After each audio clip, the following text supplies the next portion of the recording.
चलिए आगे बढ़ेंगे और अब बात करेंगे भरतपुर में खनन माफिया की, क्योंकि खनन माफिया ही एक तरह से घूमर डांस कर रहा है, क्योंकि कोई उसका कुछ नहीं बिगाड़ सकता।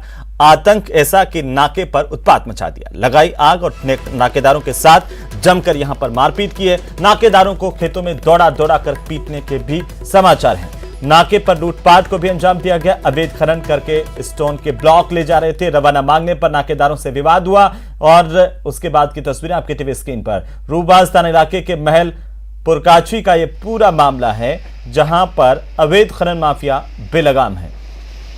उससे न पुलिस का डर है न प्रशासन का। तस्वीरें इस बात की गवाह हैं कि खनन माफिया के आगे कोई कुछ नहीं। खनन माफिया के आतंक के आगे स्थानीय लोग, मजदूर, गरीब सब परेशान हैं। नाकेदारों को खेतों में दौड़ा दौड़ा कर खनन माफिया ने पीटा। एक्सक्लूसिव तस्वीरें न्यूज़ 18 राजस्थान पर। सबसे पहले रवाना मांगने को लेकर के ये विवाद हुआ और उसके बाद जो हुआ, किस तरीके से तांडव मचाया गया, उसकी कुछ तस्वीरें सामने आई हैं। वो तस्वीरें, एक्सक्लूसिव तस्वीरें न्यूज़ 18 राजस्थान पर आप देख पा रहे हैं। तो दरअसल इलाके के महल पुरकाची का पूरा मामला, जिसे लेकर के कई सवाल खड़े हो रहे हैं। खनन माफिया किस तरीके से आवी है, उसकी बानगी तस्वीरें। लोग परेशान हैं खनन माफिया से, उन पर लगाम लगाने की लगातार मांग कर रहे हैं, लेकिन खनन माफिया का कोई कुछ नहीं बिगाड़ पाता, क्योंकि खनन माफिया और प्रशासन की मिलीभगत की कई कहानियां इलाके में सामने आ चुकी हैं। और उसके बाद जो हुआ, नाके पर उत्पात मचाया गया, आग लगा दी गई, मारपीट की गई है। नाकेदारों को खेतों में दौड़ा दौड़ा कर पीटा है। रवाना मांगने को लेकर के दरअसल विवाद हुआ और उसके बाद ये विवाद जिस तरीके से गहराया, उसकी स्थितियां आप इन तस्वीरों से समझ सकते हैं कि किस तरीके से आतंक मचा रखा है खनन माफिया ने। खनन माफिया के आतंक के आगे हर कोई पस्त है, चाहे पुलिस हो चाहे प्रशासन हो।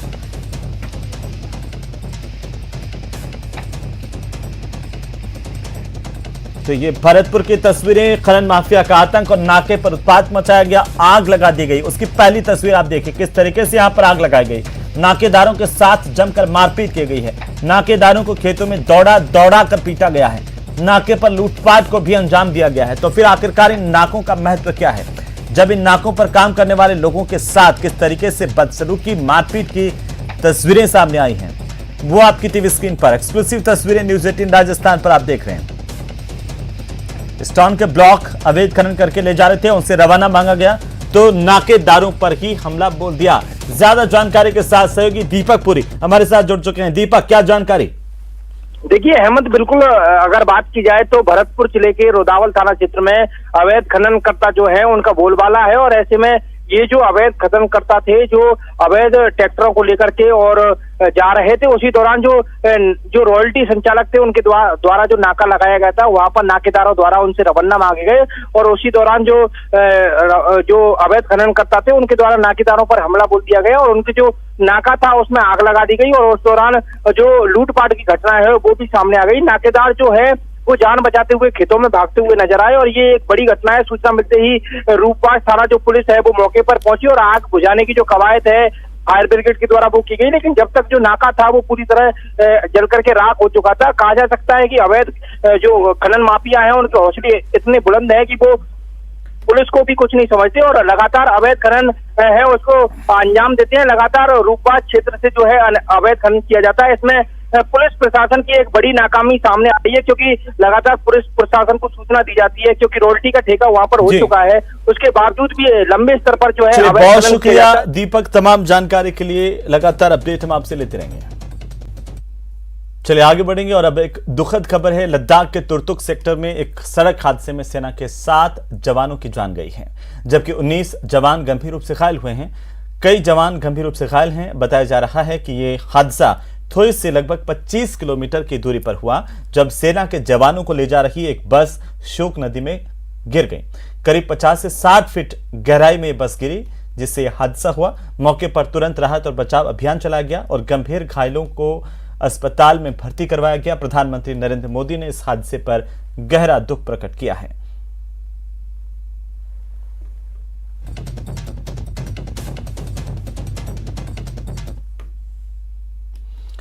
चलिए आगे बढ़ेंगे और बात करेंगे ट्विटर शॉट की। क्या प्रदेश में कांग्रेस में सब कुछ ठीक है? ये सवाल इसलिए क्योंकि पिछले लंबे समय से एक के बाद एक विवाद पार्टी और सरकार के लिए परेशानी खड़े कर रहा है। सरकार और ब्यूरोक्रेसी के खिलाफ मोर्चा खोलने वाले माननीयों की फहरिस्त लंबी होती जा रही है। अब अशोक चांदना के ट्वीट पर सियासी बखेड़ा शुरू हो गया है। यह खास रिपोर्ट देखिए। कांग्रेस में कलह पर कलह, बयानों की बहार, मुसीबत की बाढ़।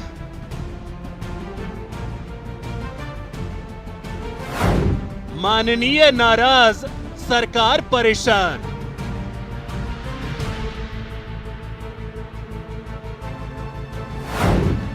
चांदना का ट्वीट, कांग्रेस में टेंशन।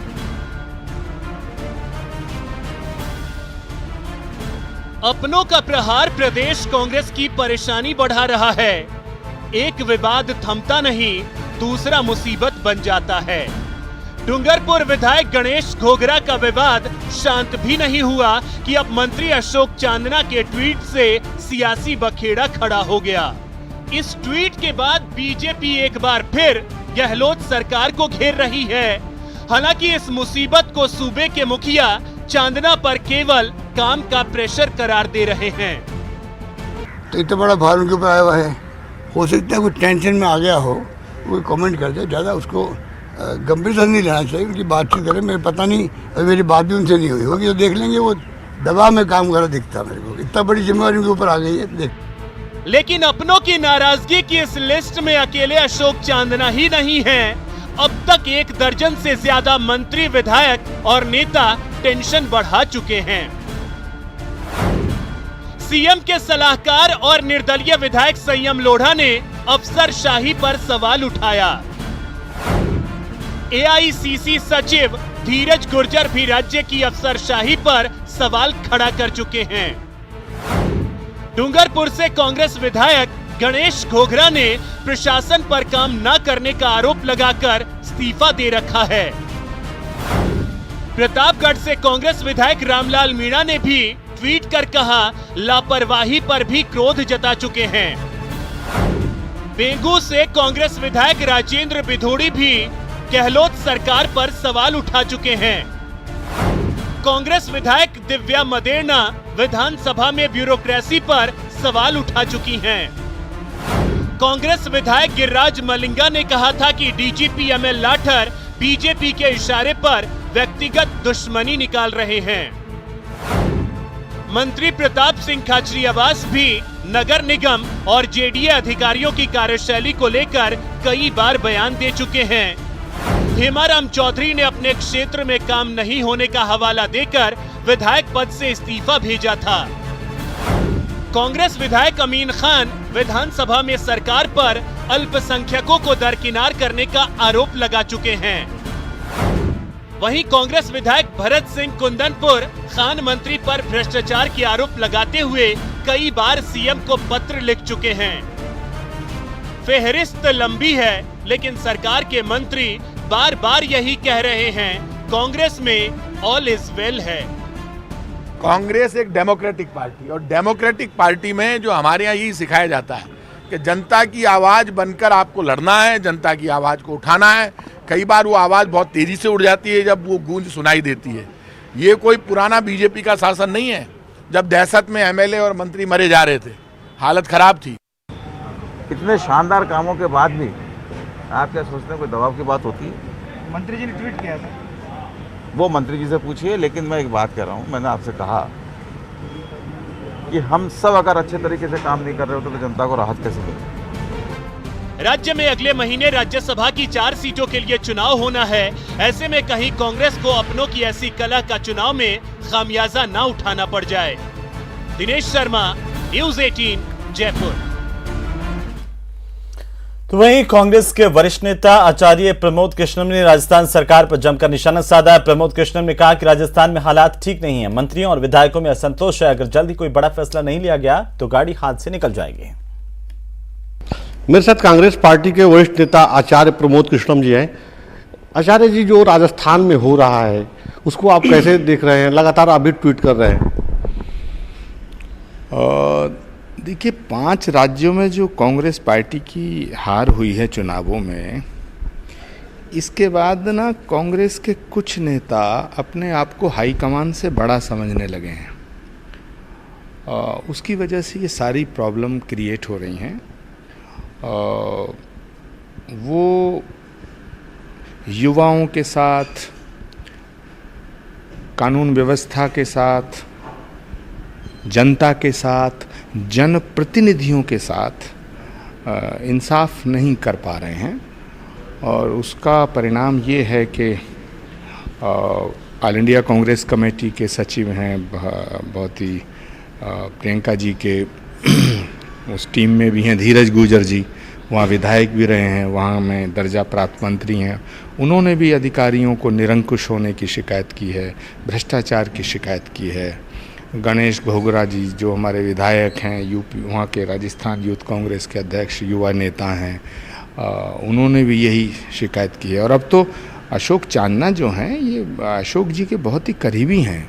उन्होंने जिस तरह से अपना इस्तीफ़ा देने की बात की है, ये तो बड़ा दुखद है, ये तो बड़ा पीड़ादायक है, बड़ा कष्टदायक जी है। बिल्कुल। उन्होंने कहा कि जलालत भरे मंत्री पद से मुक्त करें, जलालत का शब्द उन्होंने प्रयोग किया है। मैं उनकी भावनाओं से इत्तेफाक रखता हूँ और राजस्थान के अंदर ये बात आम हो चुकी है कि अधिकारी निरंकुश हैं, विधायकों की कोई 2 कौड़ी की औकात नहीं रह गई है वहाँ। और भ्रष्टाचार के मामले में बहुत सी चीज़ें उजागर हो रही हैं, बहुत सी उजागर होंगी, लेकिन अधिकारियों ने वहाँ लूट मचा रखी है। तो मुख्यमंत्री जी को इस पर अंकुश लगाना चाहिए और जनप्रतिनिधियों का सम्मान करना चाहिए, क्योंकि जनतंत्र में सारी शक्तियाँ जनता में निहित होती हैं। बहुत बहुत धन्यवाद आचार्य जी। कैमरा पर्सन अनिल शर्मा के साथ राजीव तिवारी, न्यूज़ 18 दिल्ली।